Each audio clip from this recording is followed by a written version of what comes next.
Bene, Agathauso, bentrovati a tutti. Oggi chiudiamo gli argomenti riguardanti il Regno di Sardegna sotto il controllo dei Savoia. Abbiamo visto come la fine del Settecento è rimarcata da un periodo rivoluzionario che si chiude nel 1800 in Logo d'Oro.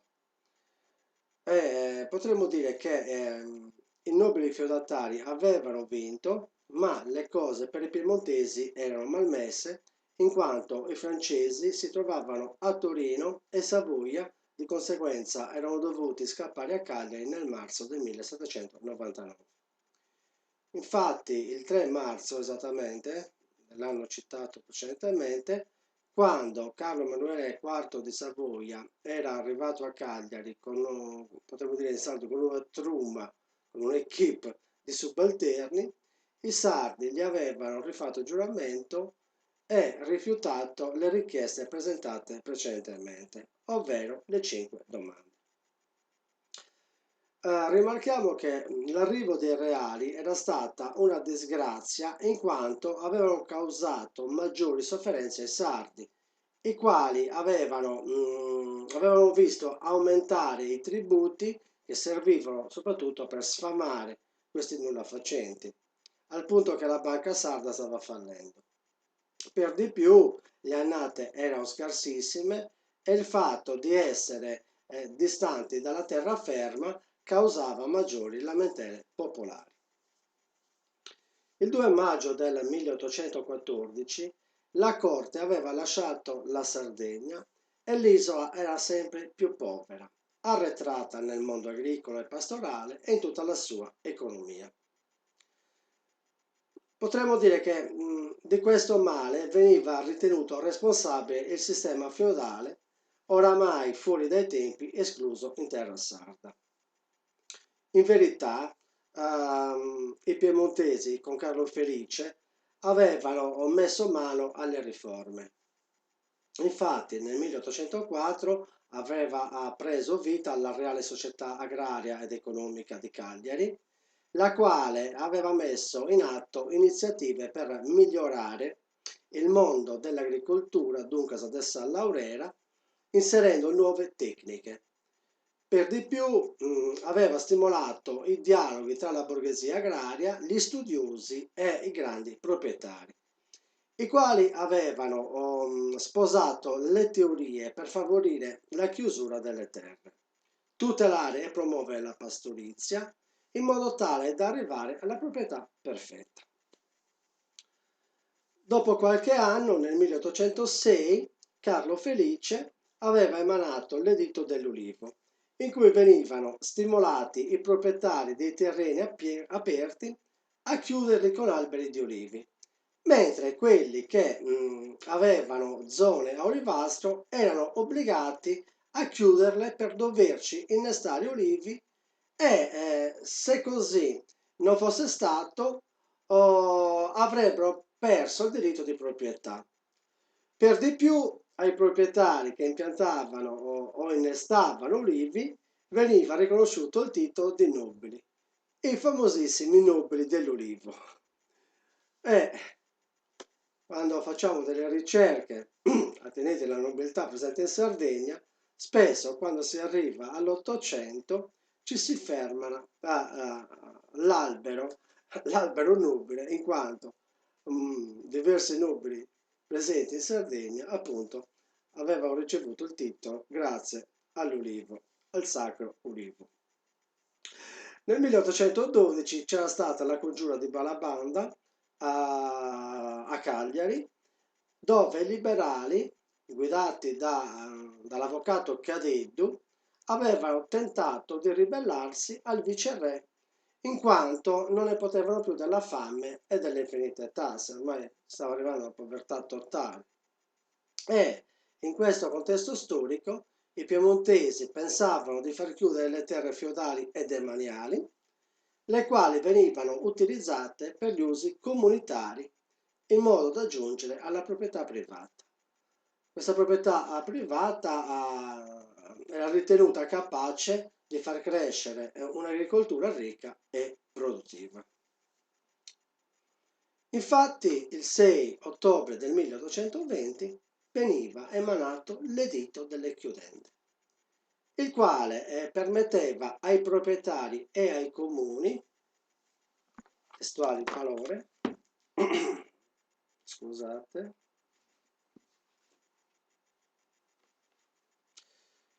permetteva ai proprietari e ai comuni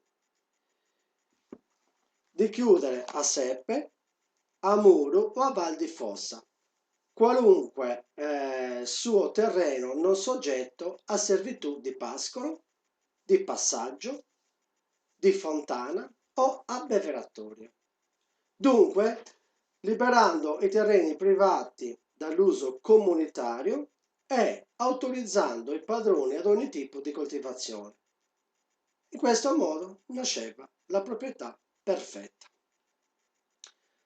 In questo modo il regno voleva limitare i poteri dei feudatari, creare nuovi proprietari terrieri e attuare un'agricoltura di tipo capitalistico. Un'agricoltura di tipo capitalistico basata su nuove tecniche di lavoro in modo da mutare il mondo della laurera, ovvero dell'agricoltura. Così il governo piemontese poteva contare sul sostegno della classe sociale di chi? Dei nuovi proprietari, quindi si cerca di sradicare su tutta la tradizione. Ma i governatori piemontesi, dobbiamo rimarcare che non conoscevano bene la realtà sarda, poiché is messaios o sos messaios fondavano il loro lavoro sul sistema comunitario. Qual era il sistema comunitario? Era il sistema comunitario dell'abitazione, del paberile e degli ademprivili. Inoltre erano anche analfabeti, cosa di non poco conto in quei tempi, mentre i ricchi erano già possedenti di terreni e di animali da lavoro e non solo, i quali servivano anche per chiudere le terre. Diciamo che gli animali da lavoro di ieri, su giù del Boys e così via, era il trattore di oggi, no? Per fare un esempio un po' semplice.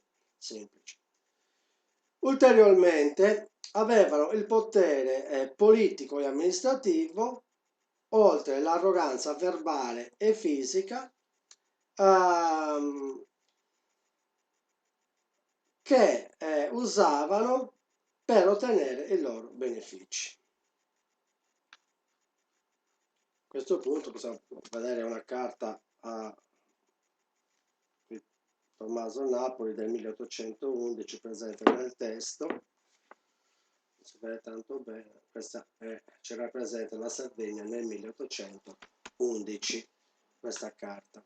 Bene, quindi i vantaggi della nuova legge erano andati a chi? Ai principales, a sos principales, e non alla povera gente come i contadini, i pastori, i quali avevano dovuto pagare affitti e contratti per poter lavorare e pascolare il bestiame. Di conseguenza prendeva vita quella classe di padroni assenteisti che guadagnavano come dei parassiti alle spalle della povera gente. Sosmeres, Ismerisi, avevano chiuso tutte le terre senza nessuna morale sociale. E questo ce lo testimonia anche il Mercorio Mureno, conosciuto come l'Omero della Planargia, nelle sue quartine in Ottonari, ovvero tancas a serradas a muro, fattas a ferra a ferra. Si su gelo vede in terra la ianta serrao muro. Quindi questi proprietari, questo proprietariato, Smeris e così via, avrebbero chiuso anche il cielo attraverso Stancas e così via. Nel 1854, quindi stiamo avvicinando all'unità del Regno d'Italia, sempre attraverso i suoi versi, Mureno aveva denunciato gli abusi fatti dai proprietari di Macomer e per queste ragioni re ignoti l'avevano buttato in una spendola nei pressi della chiesa di Santa Croce, in cui il giorno dopo era stato trovato cadavere. Quindi Melchiorre Moreno testimonia molto bene il suo contesto storico. Rimarchiamo che negli anni 20 dell'Ottocento, appunto, veniva realizzata un'importante infrastruttura, ovvero la strada Cagliari-Porto Torres, la quale aveva preso il nome del viceré Carlo Felice e conosciuta anche come Carrera Reali. Qua mi permetto di prendere le parole del grande studioso, storico, giornalista, un grande uomo di cultura, Manlio Brigaglia.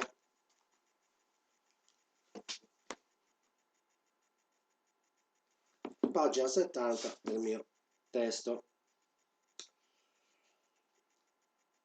Come dice lo studioso Manlio Brigaglia, progettata e realizzata dall'ingegner Antonio Carbonazzi, fu eseguita dal 1822 al 1829 in 7 campagne, per un totale 700 giornate di lavoro distribuite nel solo periodo a cavallo fra l'inverno e la primavera, per paura delle febbri malariche temutissime dagli appaltatori e dai dirigenti dei lavori, quasi tutti continentali, continua il professore, e risultò lunga 235 km, larga 7 metri, costò circa 4 milioni di lire.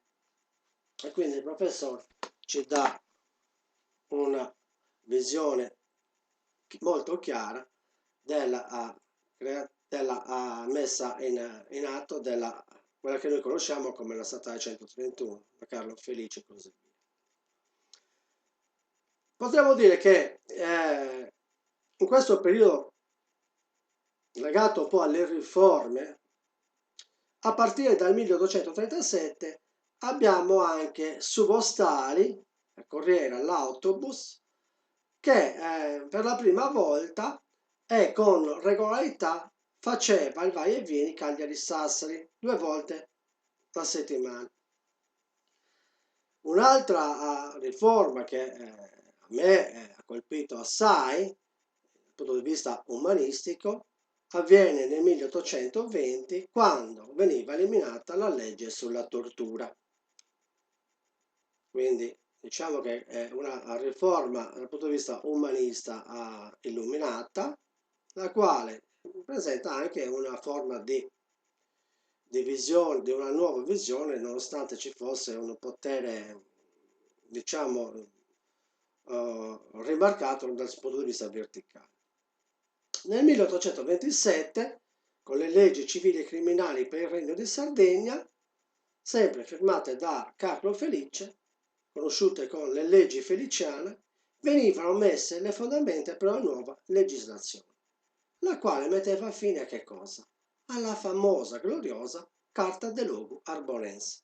Dove la Carta de Logu Arbonense veniva sempre utilizzata nei processi e quindi in un periodo in cui si è passati dai catalani agli aragonesi agli spagnoli e successivamente con i piemontesi si pone fine alla storica, valorosa, rosea Carta de Logu di Arbonense. L'editto delle chiudende aveva amplificato che cosa? Aveva amplificato le liti sociali, in particolare nel mondo agropastorale, in sul mondo del San Laurero e della Savastoria. E i tempi erano pronti per mutare anche che cosa? Il sistema feudale. Infatti, nel 1835 il Regno aveva nominato una reggia delegazione, la quale aveva il compito di stabilire il giusto reddito dei feudi, verificando le dichiarazioni dei feudatari, attuando dei paragoni con quelle comunali, verificando le proprietà baronali e dei rispettivi loro diritti, della somma in denaro che guadagnavano ogni anno, e in questo modo si verificava e decideva la somma da elargire ai feudatari come rimborso.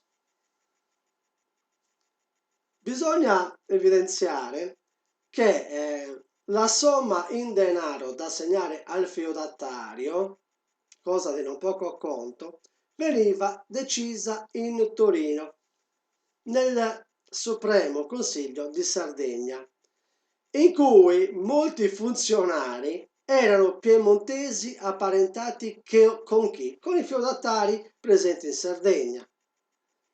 Dunque si era scelta la via della contrattazione, con chi? Con i feudatari, ovvio, e del riscatto dei loro diritti feudali, dove il regno pagava la somma del loro valore. Questi lavori erano terminati il 21 maggio del 1836 e nel 1837 venivano iniziati i riscatti dei feudi. A questo punto le somme e gli accordi erano contrastanti, dal momento che i feudatari volevano più del dovuto della rendita dei loro feudi. In sostanza, la moneta stava cominciando a prendere il suo valore. E nel 1839 il Consiglio Supremo di Sardegna aveva stipulato con i feudatari le convenzioni per il riscatto. Rimarchiamo che nel 1843 venivano riscattati tutti i 109 feudi sardi dalle mani dei 51 feudatari, i quali avevano ricevuto assai più denari del dovuto, in quanto, bisogna dirlo, le loro manfrine e le raccomandazioni torinesi li avevano favoriti tantissimo. Per di più, le terre di diversi feudi erano già gestite o rimaste nelle mani dei principali stessi, des principales.